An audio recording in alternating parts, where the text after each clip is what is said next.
Well, hello, Amelia. It's really fabulous to be talking with you as part of the FinTech Cluster project this morning. So for those people who don't know you, Amelia, I know you as the Senior Change Manager at Aviva and also the leader of the recent hackathon, and you're going to talk about that in a minute. But for people who don't know you, can you talk to us first a little bit about your day job? And then you can talk to us perhaps about the hackathon that you organised as part of this cluster project. Yeah, of course. Hi. So yes, I'm Amelia. I am a senior change manager. What that actually means is here at Aviva, I run various change and transformation projects across all kinds of different things.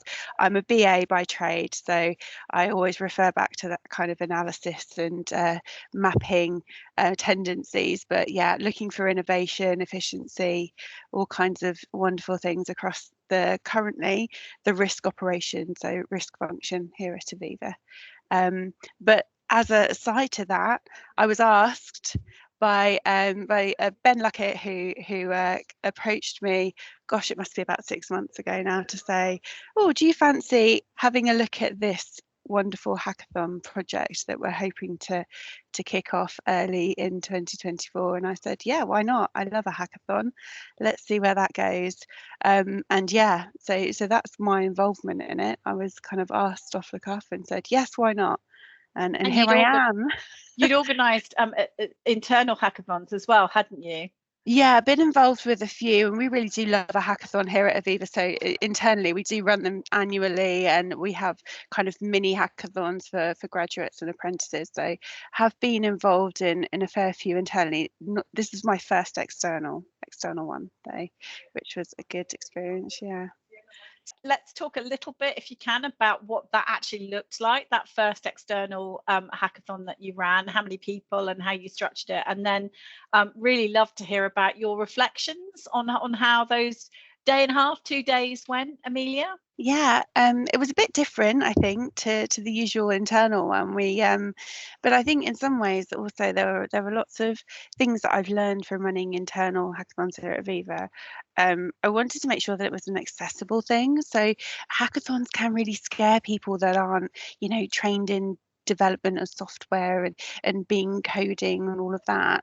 I wanted to ensure that people who didn't have that background still felt that they had a relevant reason for being involved in it. So we focused on a business idea and wanted, and kind of the problem statement was wide enough so that anybody could think, oh yeah, I have an idea about how I could improve that.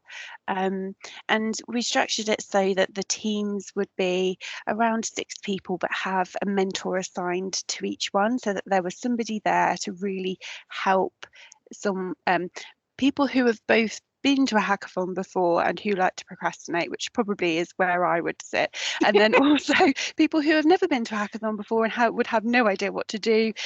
We thought, our team mentor to kind of drive that, maybe be a bit of the scrum leader in those teams, just to help make sure that everyone felt comfortable with what they were doing. It was also important too, I think, for me to ensure that it was structured around some of the real wealth and experience that we've got in Norwich and Norfolk. So we had a team of expert mentors who kind of travelled from team room to team room, dropping little tidbits of advice and experience, so that everything that we did was based in that, and kind of really pulled back to that central point of, we do this well in Norwich, we do this well in Norfolk, we've got the people here to prove that. How do we celebrate that? How do we kind of get that through in our solutions to the problem statement? And so just remind me, what was the problem statement that you were asking the teams to think about and develop ideas for on across? It was a Friday and a Saturday, right? Yeah, it was. So what we wanted to do is make sure that anybody could attend. So the Friday and the Saturday came from, at Aviva, we have great kind of volunteering policies where we allow people to have a bit of time off to do this kind of thing. But the other, we wanted to make sure that anybody from any business could do that as well. So what we did was we hosted it on the Friday afternoon and then the Saturday as well. So unless you were very much a a football fan and wanted to go along to the football, you could attend on the Saturday as well. And so what we wanted to do is that the problem statement was centered around this: how do we celebrate? How might we kind of celebrate that? The Norwich and Norfolk fintech, and how might we get that kind of hub up and running? Like what could we do to collaborate a bit more, bearing in mind that there are changing needs for all of our customers and all of the people that work locally within fintech. It might be that there's a problem with collaborative spaces. There's no physical space. It might be that we need an app to organise ourselves a bit better. But how do we kind of centre on that, and how can we kind of kick off from now on? So it was a competitive. It always helps to have a little bit of competition going, right? So there was a winning team, and indeed. So who won, and what are your reflections on why their proposition, their idea was so compelling?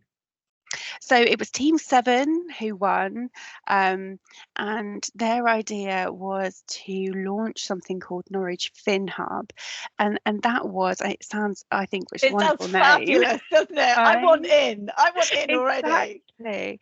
And it was a really fantastic experience kind of collaborating with them, because they asked me a couple of times to come in and ask a few questions about event planning, and I thought, oh, what's this, where's this going, some really detailed questions. I thought, gosh, I like the way that they're thinking if they're asking me for some advice. But Norwich Fin Hub is both a website and a place for us to virtually all collaborate and meet and learn about fintech in Norwich, see what's going on, kind of advertise our services, read newsletters, all of that lovely stuff. So it's both that virtual thing, but also what they wanted to do was to plan an annual in-person meetup as well. So that's where all of the questions on the event planning came in.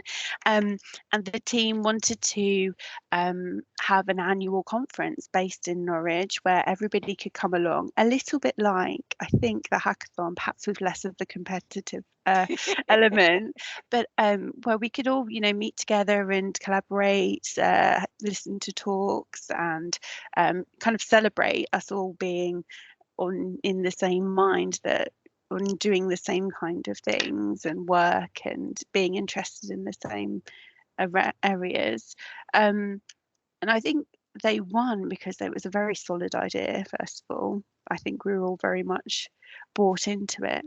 But also just the passion that was behind it. So as I say, they interviewed me, but lots of other people as well, did a lot of research, had some great costings, all of the things when you have a hackathon and you say this is the type of pitch we need, they ticked all of the boxes. They would have blown Alan Sugar away. So yeah, it was really, really good, and a fantastic idea, and very well. So what kinds of people were they? How many people were on Team 7? And just give us a very quick sort of view of what the different kinds of people that team comprised of. Yeah, so they had, I think, let me just think, 1, 2, 3. It was a team of 5 plus their team mentor. There are a couple of people from Aviva, and one was a business analyst, which makes me incredibly happy.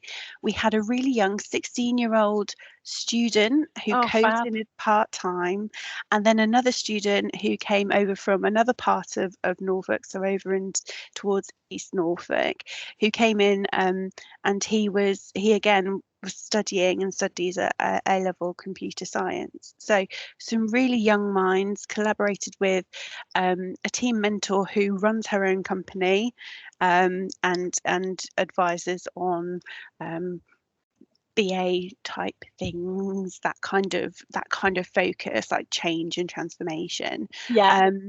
And together, so just an absolute example of the types of people that we have in Norwich, Norfolk. Super. Right? Yeah. All collaborating, coming up with this fantastic idea. It was brilliant. It really was a joy to see them working as well. They fantastic. were So So look, enthusiastic. we're running out of time, Amelia, but I know, no, I know. You see, I told you we could talk about this for a long We time. could.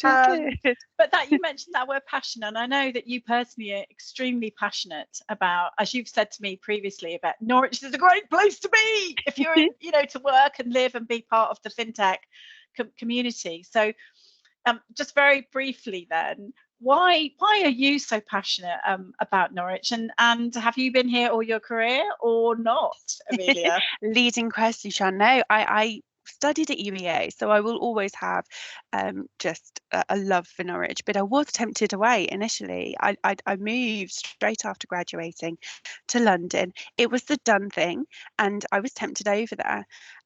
But after about 6 years, it just became not for me. I just realized, why am I doing this? Probably to tick a box. And actually moving back here, being involved with this specifically, but also working for the company that I work for, I've realized that why do we need to tick that box? You don't. You need to really think about, what is it that I want from my career? And I really wholeheartedly and very passionately believe that you can get everything you need in Norwich.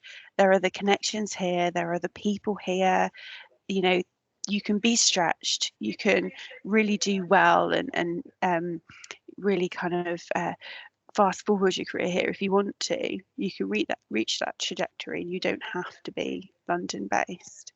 Wow. Well, Yeah. there's no better place to end that brief interview, Amelia. So thank you so much once again. And if people want to get in contact with you, I guess they know where to find you, right? Absolutely. I'm on LinkedIn. I'm on email. If you can work out my Aviva email, please do. I seem to get a few more ever since doing this. I don't know what that's about. Yes, I think you will. Yeah, that's But no, super, definitely Amelia. LinkedIn preferably. Please do connect. Let's talk. Okay. Thank you so much. No worries.